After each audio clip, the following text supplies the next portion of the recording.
Good morning সকলকে। তো আজকে সকাল সকাল স্নান করে চলে এসেছি ঠাকুর ঘরে। আর এখানে পুজোর বাজারও কমপ্লিট হয়ে গেছে। তো আজকে আমাদের বাড়িতে বিশ্বকর্মা পুজো, তারই তোড়জোড় চলছে। আর আমি এখানে বসে এখন মালা গাচ্ছি। তার আগে আমি বাড়িতে আমাদের যে ফুলগুলো পাওয়া যায় সেগুলো তুলে এনেছি। আর এই যে গাঁদা ফুলগুলো এগুলো কেনা। এখানে আমের ডগা, তারপর টগর ফুল, জবা এগুলো বাড়িতে পাওয়া যায়। বেলপাতা, তুলসী পাতা এগুলো আমি তুলেই বসেছি। তারপর আস্তে আস্তে সব কিছু গোছাচ্ছি, কারণ ব্রাহ্মণ আসতে এখনও অনেক লেট।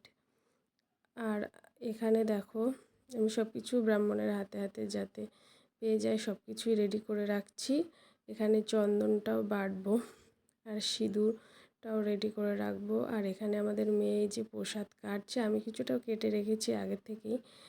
আর এখানে দাঁড়ঘটগুলো আমি রেডি করে রেখেছি, এগুলো এখনও দেওয়া হয়নি। আর একটা ছোট্ট ফ্যান লাগিয়ে রেখেছি, কারণ প্রচণ্ড গরম লাগছিল তাই। তারপরে দেখো এখানে ব্রাহ্মণ এসে গেছে আর আমার সব কিছু রেডি। তো বাড়িতে পুজোয় বসতে আমাদের 2:30 মতো বেজে গেছিলো। তো আজকের দিনে ব্রাহ্মণ পাওয়াই মুশকিল, কারণ এই বিশ্বকর্মা পুজো সব জায়গাতেই হয়, তার জন্যই। তারপরে পুজো শুরু হওয়ার পরে আমরা বসে গেছিলাম অঞ্জলি দিতে দুজনা। তো এই যে অঞ্জলি দেওয়া চলছে এখন। এরপরে এখানকার পুজো কমপ্লিট করে আমাদের গাড়িগুলোর পুজো দেওয়া হবে। তো গাড়িগুলো সব ধুয়ে পরিষ্কার করে রাস্তার উপরেই রাখা আছে। তো এখানকার কাজগুলো সেরেই এবার চলে যাব ওইখানে পুজো দিতে। আর আমার দেখো এত পরিমাণে ঠান্ডা লেগে গেছে, আমি ভয়েস দিতেই পারছি না, একদম কথা নাকে উঠে যাচ্ছে। আর এই যে ওয়েদারটা এত বাজে, একবার বৃষ্টি হচ্ছে আর প্রচণ্ড গরমে, তার জন্যই ঠান্ডাটা লেগে গেছে আমার।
এখানে এখন বড় গাড়িগুলোর পুজো দেওয়া চলছে। তো আমি হাতে করে সব কিছু নিয়ে চলে এসেছি। এখানে সিঁদুর, চন্দন আর ফুল, বেলপাতা, তুলসী পাতা, আর এখানে শঙ্খ, ধূপ।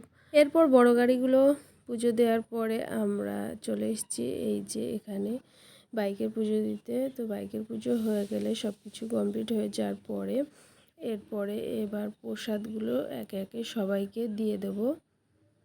তো চলে এসেছি ঘরে। আর এখানে প্লেটে সব প্রসাদগুলো এক এক করে সাজিয়ে নেব আমি। তো দেখা হচ্ছে অন্য আরেকটি ভিডিওয়ে। ততক্ষণে সবাই ভালো থাকবে, টাটা।